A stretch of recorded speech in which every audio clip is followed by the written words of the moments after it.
Welcome to another episode of Million Dollar Stories, where we get to interview authors all over the world. I try to learn something from every single one of our guests. And this talk is all about leadership to some extent, I guess. So I think you guys are in for a real treat. The book that we're starting off with, he has many books, but the one that I want to talk about first is called The Global Leadership Challenge.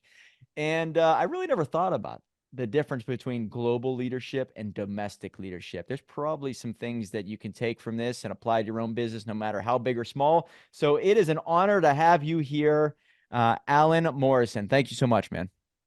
Mike's good to be here. Good to chat with your audience. You got a great deal going on here with your $1 million book promotion, and I love it. Good Thanks, work. man. Thank you. Yeah.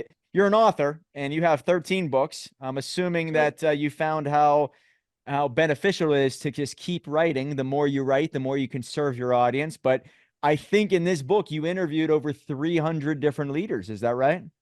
Yeah. The book is now in its third edition, and so it's gone through a metamorphosis over time and been updated and new examples and new insights. And what we focus on in the book, the Global Leadership Challenge, is first off the need that we have for global leaders, and then the difference between domestic and global leaders, and then what are in fact the competencies of effective global leaders, and then how do we develop those competencies. Okay.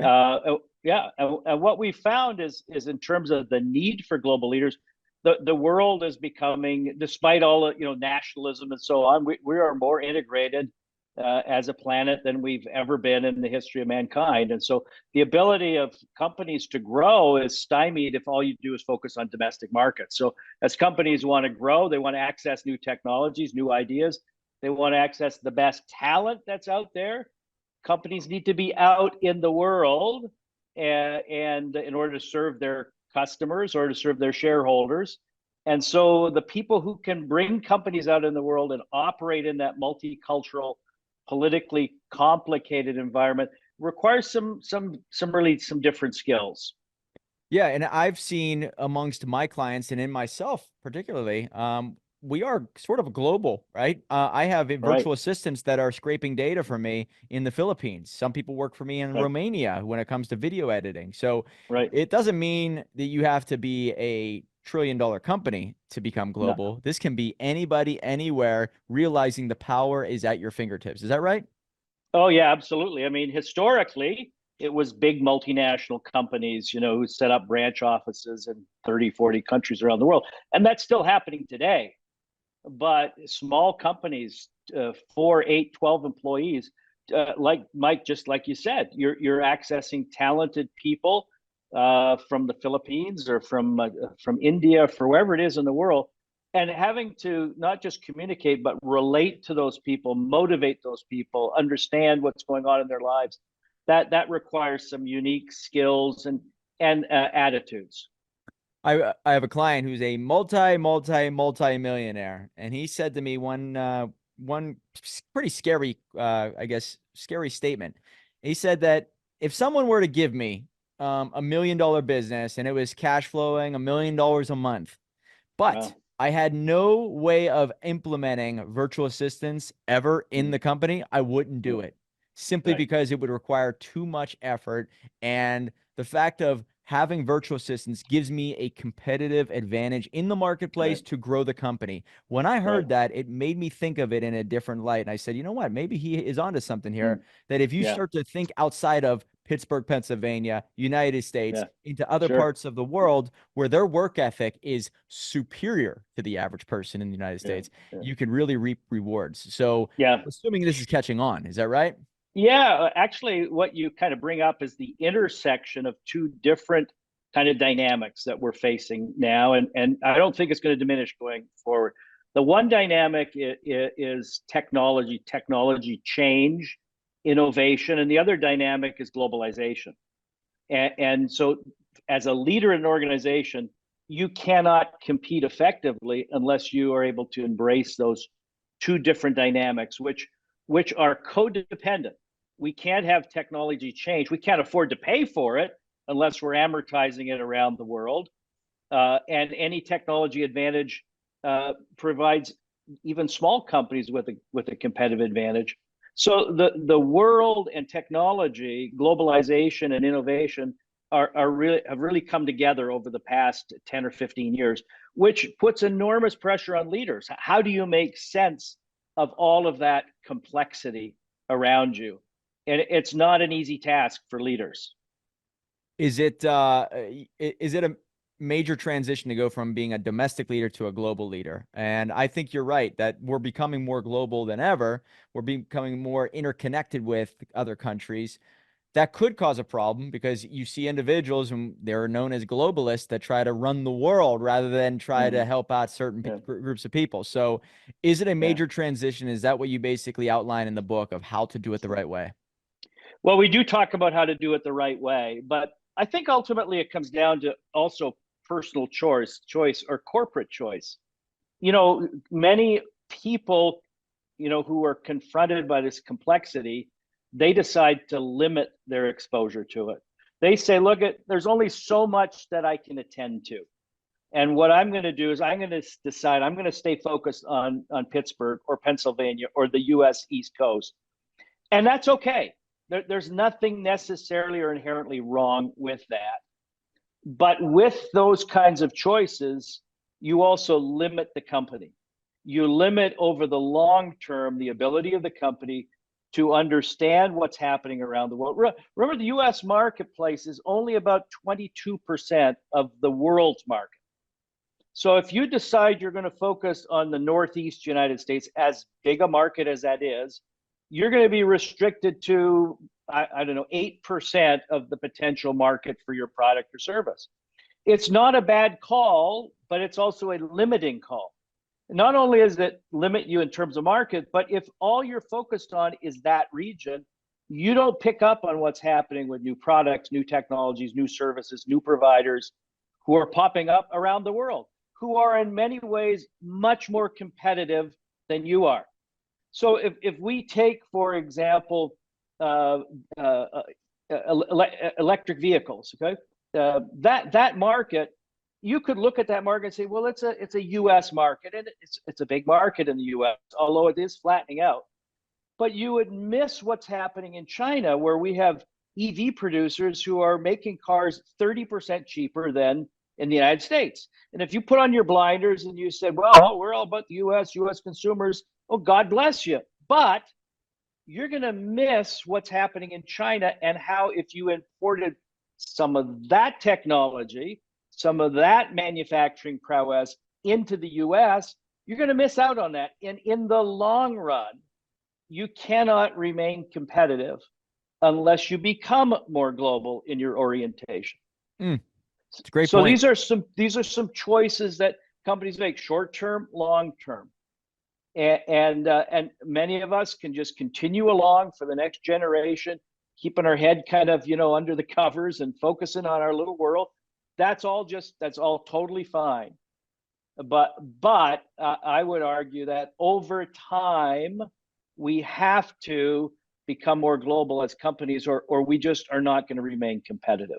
Man, you make me think of what just happened here with U.S. Steel being bought out by Nippon Steel, right? Right. Nippon Steel. Nippon, if that goes through. If that goes through. Okay, so it's pretty close to going through. But what we're able to kind of analyze when it comes to U.S. Steel is they're losing out because I think they have regulations in place, they have unions in place that they just can't compete against the global companies, which means now they're going down the tubes unless maybe, like you said, they think globally and adjust accordingly. Is that your philosophy? Yeah, short term, long term. And what politicians in Washington naturally focus on is short term. Right.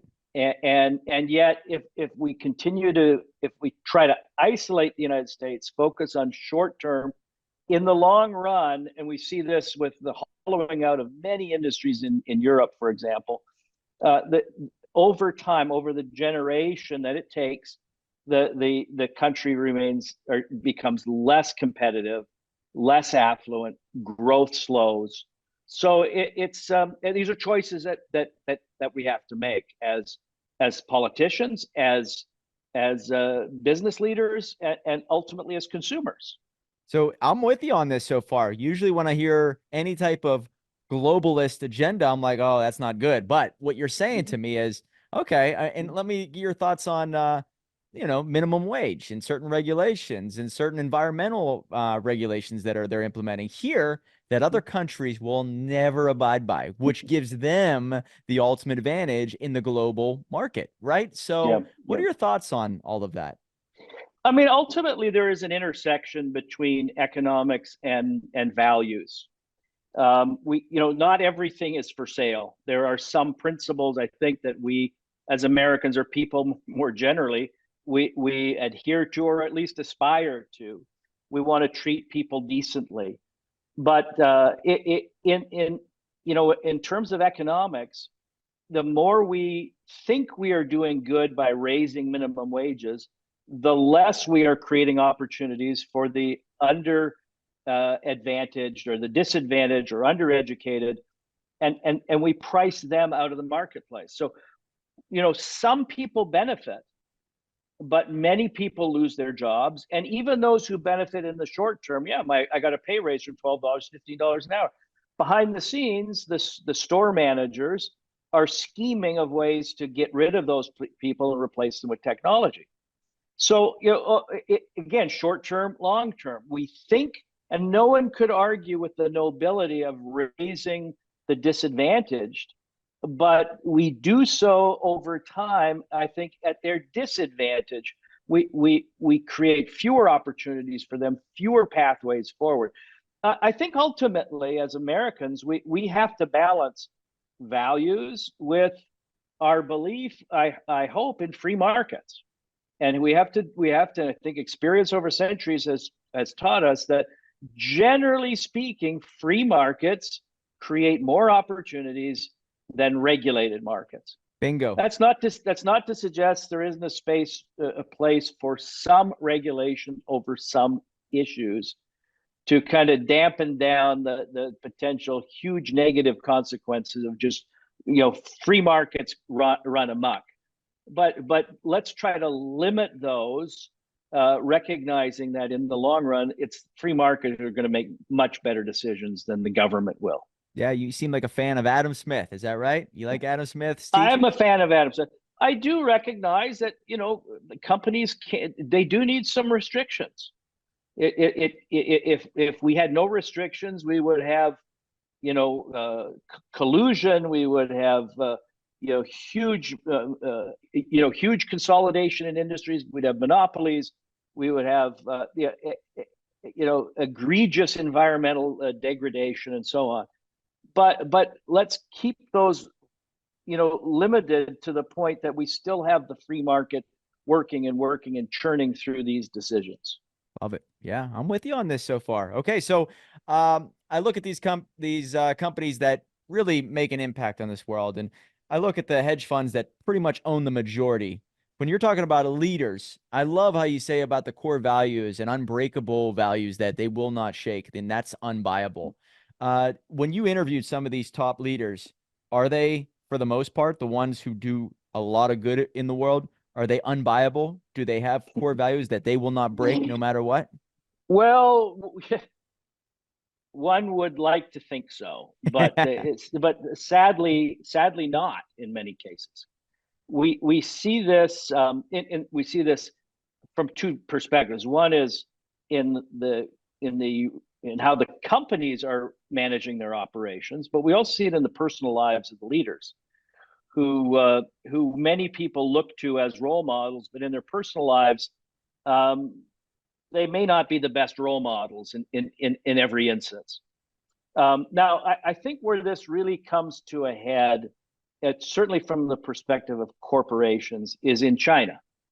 And so we have, whether they are coerced values or deeply felt values of companies like Disney or Apple, or companies that we respect, blue chip companies, who have over time developed norms and certain values which they preach, they espouse, they adhere to. But when they go to China, giant market, those values seem to be more malleable. And so when you ask, do companies hold to these values? Um, yes, so long as there's oversight. And by the way, social media, the internet is a great form of oversight, because what the company says or does in one part of the world is picked up almost instantaneously around the world. It's hard to keep secrets, which is good. But when it comes to China, there's a lot of compromising going on. Hmm. Now, was there one or two leaders that you analyzed that really stood up above the rest and you admired their qualities? And maybe there's something that they're doing that our listeners and viewers would, it'd be in their best interest to adopt some of these habits. Anything that stands out in your mind? I would, rather than cite a couple of individuals, because it would, I think, would hold them up maybe beyond their peers. There are a lot of very good leaders out there, but and some bad ones, obviously, as in all walks of life. I think the leaders that do it right are the ones who can connect emotionally with their employees. These are leaders who get out there instead of and I'll give you a Sounds like comparison. Elon Musk, by the way, right out It of the gate. sounds That's like what I'm Elon Musk. hearing. Yeah. So what we have is one leader, and I won't use his name, but it's in the book. He'd been to Japan 20 times for business. His approach was he didn't speak Japanese. He didn't really want to be in Japan. He would take the corporate jet to Japan. He'd fly in, get picked up at the airport, taken to his Western hotel, where he could watch Western television. Got picked up in the morning by company car, taken to the office, spoke English all day long, and at the end of the week couldn't wait to get out of there to fly back home. He didn't connect with any employees. He couldn't feel what they feel, see what they see. He couldn't interact with them. Compare that with another leader who goes out, goes into the field, has meals with the employees, meals with the customers, visits even customers in their homes to interview them, to see how they live.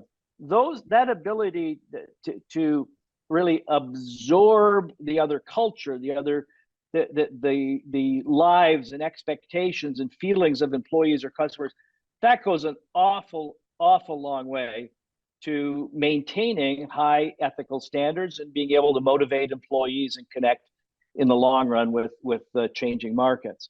So that ability to get outside of yourself, get into the field and think like your employees and customers, that is a hugely important skill, and one that, by the way, arrogant corporate CEOs have a hard time with. Not saying all corporate CEOs are arrogant, but too many of them are. Well, I would assume you've come across the individuals who were the leaders in their company that they started. I think of Steve Jobs and Wozniak, right? To Right. hand that battalion off to someone who wasn't there in the ground zero days, very difficult. But there is a transition that has to happen. And I would assume that some people really fumble it because it's not their baby. And if they are the CEO and the leader of a company that they didn't start, they might have a different perspective and a different spin on it. But there is a lot of struggle that comes along the way with people buying into that leader. So is there anything that you could teach to our audience that you've seen in great leaders from the people who built it and the handoff to the individual who does take the reins eventually? Yeah, it's very difficult. In fact, there are relatively few cases of transitional entrepreneurs who build a company to $1 billion to $5 billion, and then either because they realize the limitations of their skills or because they just age out. Okay, their ability to let go, to transition to someone who can continue and maybe even accelerate the change and development of the company. There are very few case studies of that happening. For the most part, they hang on too long, or they pick a weak successor. Weak, maybe they're not even conscious of this, but weak because they don't want to be, they don't want to pale in comparison to their replacement. And so there's very few examples of this. We saw it at Apple. We Yep. saw it. The first time, right? I think he The gave it to the CEO of the Pepsi, right? Pepsi, Yep. right? Yeah, I'm blanking on his name. It's not very not very common. We see that. One other concern in doing this is that um, the CEOs, the entrepreneurial CEOs, are not necessarily good at picking CEOs. They're not trained in it. They're not talented in it. And if they're successful, often they've got a huge ego. They do not want to delegate, the decisions about CEO succession to someone else. It's all about how they see the world, and so they're not generally good at picking successors either. It's a very, very tough transition. I was Uh, wondering if I, there's I wait, go I ahead. personally would have a hard time replacing a founding, entrepreneurial CEO. That would be a miserably difficult task, because the chances are he's not going away. He remains on the board. He's there, kind of looking over your shoulder. And unless you do heroic things, I'm not saying you'll be able to do that. Unless you do that, I don't think you have your half life, maybe a year or less. My only assumption is that you have to promote from within, right? To bring an outsider in could be a whole different game, but an Yeah, insider who yeah, grows the company with you and then is handed the ring, if you will, I think that might be yeah. the best bet. And I think that's what happened with Tim Cook. I think he was a part of the team for many years. I'm not He sure. he was part of the team, Yeah. but yeah, but Steve Jobs never handed the baton to Cook. That happened later. What I'm saying is that that process had been ongoing for a long time, and it didn't happen until after his, he was basically out of commission. Oh, okay. Yeah, I thought it was a process and it was expected for a long time, but maybe I'm wrong on that. That's interesting. Yeah, Now, but also Jobs was not there.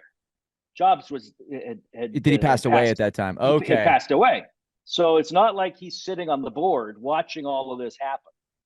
Got it. So he really Right. never did that because he probably learned his lesson from that first time, huh? Yeah. I don't. Yeah, he the last thing he wanted to do was to let go of that company. Yeah, makes sense. Yeah. So, I always talk about a cost of transformation, and I think that happens when you go from domestic to global. Case in point, I love wrestling, but there's a wrestling industry or a wrestling company that I pay attention to, AEW, and I noticed that Okay. they grew it. Have you ever heard of it? Okay. Yeah. Yeah. Yeah. Yep. Yeah. Yeah. I love it. All right. So I noticed that they built this tribe. And whenever you have a smaller business, there's a tribe, there's a real community, there's energy behind it. Right. But they're probably thinking in bigger terms, right? 5 years from now, we need to be in X, Y, and Z markets. So they started to go in different markets. Now their Right. brand changed a little bit. They presented different Mhm. things. And my idea was, okay, this just has to happen, right? There's a cost of transformation. They are not really speaking to me anymore. They're speaking to that new network or Sure. new area. And so Sure. that happens with every company. How can you limit that cost of transformation from really hurting a company? Yeah. It depends on how well known the foreign activities are to the domestic consumers. So if we could isolate what AEW is doing in Europe, so the American consumer has no idea, couldn't care less, then AEW can basically get away with whatever it wants to do. And what it should do in that case is go after they have to look at channels and distribution and branding and regulations. And there's a lot of differences in how the structure of those markets would work in Europe versus the US. So if they want to be successful in Europe, they need to respond to European realities. Now, to the degree they change that, it's going to impact the brand. And if the brand, if there's leakage back to the US, then it can undermine the global brand of AEW. So it depends in part. You asked a question about wrestling, but it really comes back to the market dynamics. In some industries, markets are really, kind of isolated to a particular geography, and what works and how it happens. And to be successful in Europe is quite different than Latin America or Europe or Asia or any other part of the world. So it depends. In other markets, they're totally integrated, and the brand is totally global in nature. But even products, like Coca-Cola has 300 plus different brands. Most of those brands are not US brands. They're idiosyncratic to Japan or to Malaysia or France or whatever it is. And they get away with that just fine because the American consumer doesn't really care. But when you take their core brands, the Coca-Colas, the Sprites, and so on, they really have to be consistent with how they're treating those brands and what those brands represent. So transitioning to your other book, when it comes to creating a business and in the world of being in China, right? I had a client Right. in 2019. He Mhm. worked with us on his book, and he was telling me about this virus that's happening. And I'm like, what are you talking about? I'm in the United States. Nobody's talking about this stuff, right? But he was telling me during all this craziness in China, he was also saying how difficult it is to grow a business in China. And so Mhm. whenever I, saw the title of your book, you Mhm. really do highlight how it's possible, but also there's a chance of really succeeding. So the book that in question here is Enterprise China, Right. accepting or adopting a competitive strategy for business success. Right. Is it very difficult for an individual like myself to create a business and penetrate China's market? It's not for the faint of heart. That's what I thought. Yeah. So let me talk. Let me talk about why companies are interested in China, Western companies, and then I'll talk about the problems. Um, why they're interested in China is really two fundamental reasons. Number one is they're there because they want to access the Chinese market, Chinese consumer. In some industries, it's the largest market in the world. In most other industries, it's the second largest market in the world. So there's a lot of money in China. There's a lot of demand in China, and companies want to go there to grow their business and sell to the Chinese. The second reason they're primarily interested in China is they want to use China as a sourcing base. They want to use China, and China's often called the factory of the world. So they may be in the case where they may be in a situation where they're like, I don't care about China. All I want is cheap toys to sell to my customers. And so we get companies like like Walmart that's accessing about 25% of its products from China, or companies like Mattel Toys, which are accessing north of 75% of their toy products are coming from China. So they're on the supply chain side. So those are the two fundamental reasons, and there's kind of intersections. Some companies are there for both. Some are there.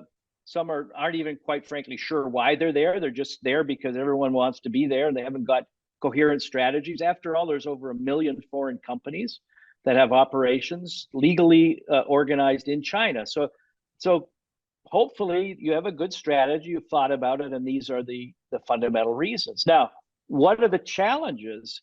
Well, there's a number of challenges. Number one is, irrespective of all the politics and espionage and all of this stuff, China is just a different market with different languages, different cultural norms. You would have many of the same problems if you were an American company going to, I don't know, India. You don't speak the language. You don't understand how the distribution channels work. You have to set up bank accounts. You have to hire employees. You don't know how to do that. You don't know how to write contracts. There's just an enormous amount of challenge, irrespective of it being China. But China also has some additional challenges. One is the kind of government oversight. In many industries, you're forced to take on a partner. You're forced to share your technologies either with the partner or with the government, and often the government owns a piece of the partner. And so there's this ecosystem in China, and to succeed effectively in China, you need to be connected to that ecosystem of the government, of companies, buyers, suppliers, and so on. And you need to ingratiate yourself in that ecosystem. That's very hard for Western companies to do, and particularly given the dominant role of the government in these enterprises, why we call it enterprise China, is because the government plays a significant role in big company organizations, but also in the 50+% companies that are small or smaller, kind of 100 employees or less. The oversight of the government is constantly there, nurturing, directing, guiding, funding, providing loans, setting up partnerships. It's extremely difficult for Western firms to figure that out and to become insiders in China. In fact, in very, very rare cases have Western companies been able to become insiders in China. A case in point, the largest Chinese company today is Lenovo. Lenovo, computer company. Yep, about 25% of the world's personal computers are Lenovo computers. 25%. They have a big position. But they have dual headquarters. They have a headquarters in the US and a headquarters in China. And quite frankly, they are perceived by the Chinese as probably too American, and by the Americans as probably too Chinese in their orientation. So, if you're going to succeed in China, you need to be Chinese. And I'm not saying that Western companies haven't had a measure of success. They clearly have.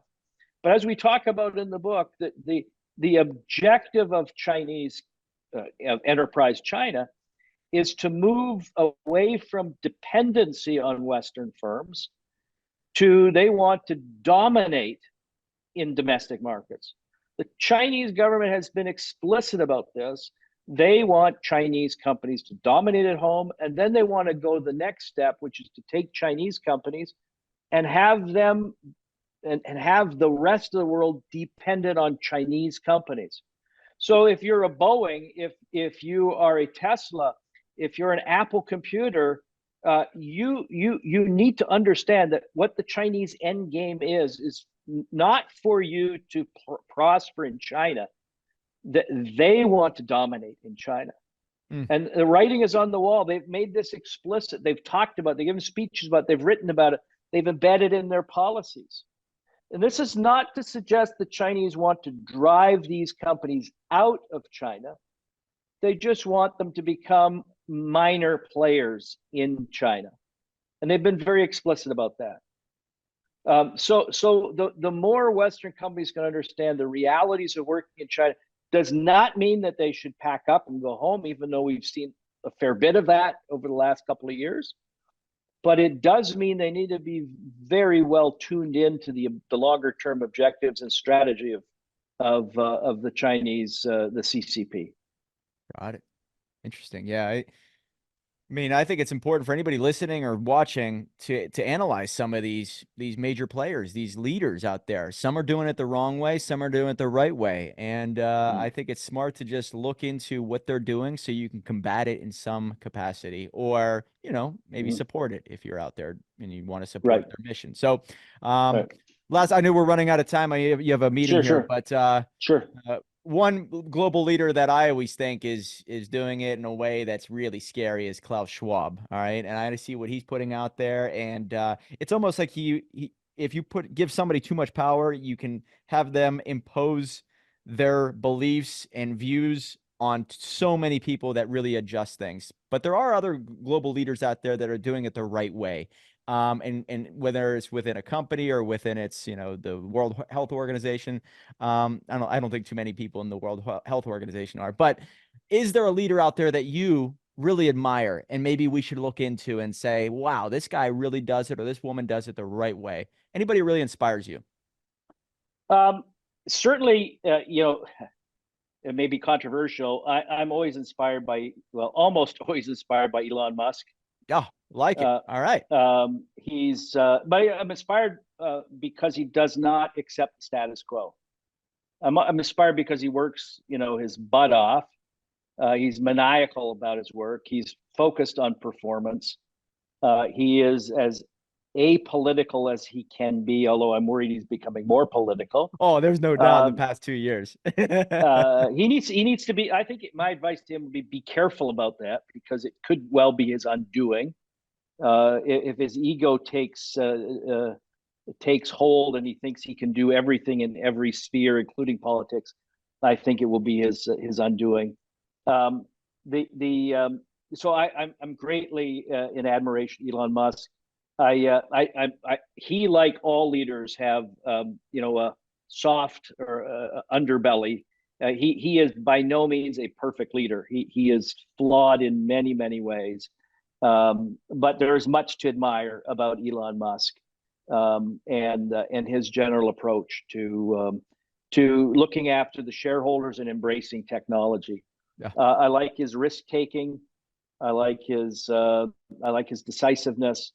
So there's much to like, but again, he is a man who is flawed in many ways. I personally would not want to work work directly for Elon Musk. Yeah, I'm the same way, but I do admire him. And you could plead the fifth on this last question, but it's 2024, the year of chaos. Anybody who's running for president really embody great leadership qualities on a global scale? Who do you think? Is there anybody you recommend? I mean, they all do. It's a matter of looking at the positives and weighing them against a often significant list of negatives. And so I look at someone like Donald Trump, and he reminds me in many ways of Elon Musk. But I mean, his list of negatives is extreme and worrisome. I look at Joe Biden. I'm a little struggling to think of the positives, but there's got to be some in there somewhere. I do think he cares about people and the average man and woman on the street, but he's got a big list of negatives. I look at someone like Nikki Haley, and she's got a big list of positives, and she's got negatives. She doesn't understand, I don't think, economics and business, and she's a born and bred politician. Yep. I think of DeSantis, and he's got a big list. In fact, I think objectively, he's got the best trade-off between positives and negatives. That the problem with him is he's kind of boring and he's uninspiring. Yeah. So he's got negatives.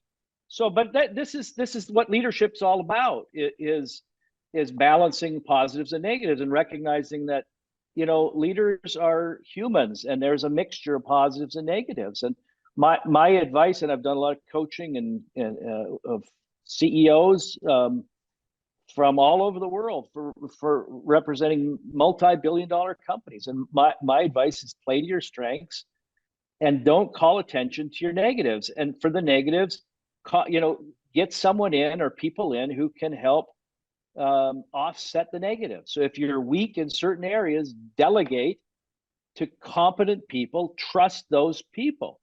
Where leaders get into trouble is they don't even understand their own weaknesses, and they think they're so good that they can just run over their weaknesses and spout off about whatever it is, even though they have not got a bloody clue about it. Bring in people who are competent, trust them, delegate to them, and get the hell out of the way. And if we do that, all of us as leaders, I think, will succeed. Where we're going to run into trouble is if we are not self-aware, and if we're not humble enough to recognize, acknowledge our weaknesses, and get good people in to help. And you bring up great leadership qualities, and one of which is they have to connect with their audience. And I think Donald does connect with his audience at a level that we haven't seen for many years. So fascinating, man.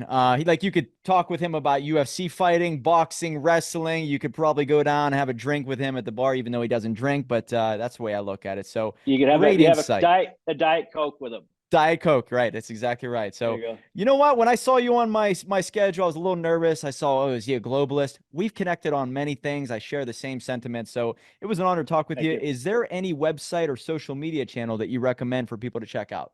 Yeah, I would take a look at my book website, enterprisechina.com, all one word. And when you go to that site, there'll be all kinds of links and so on, and things I'm working on and the leadership. My next project is on politics, organizational politics.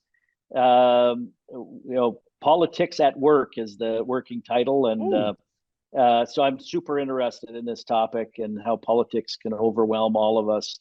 But enterprisechina.com, I welcome your viewers, your listeners to check out that site. Beautiful. So guys, the two books, I mean, he has many of them, but The Global Leadership Challenge and Enterprise China. It is an honor to talk with you, Alan Morrison. Go to the website, enterprisechina.com, and yeah, keep in touch with him. He's got some good stuff going on. Remember, guys, $1 million book will lead to $1 million life. Right on.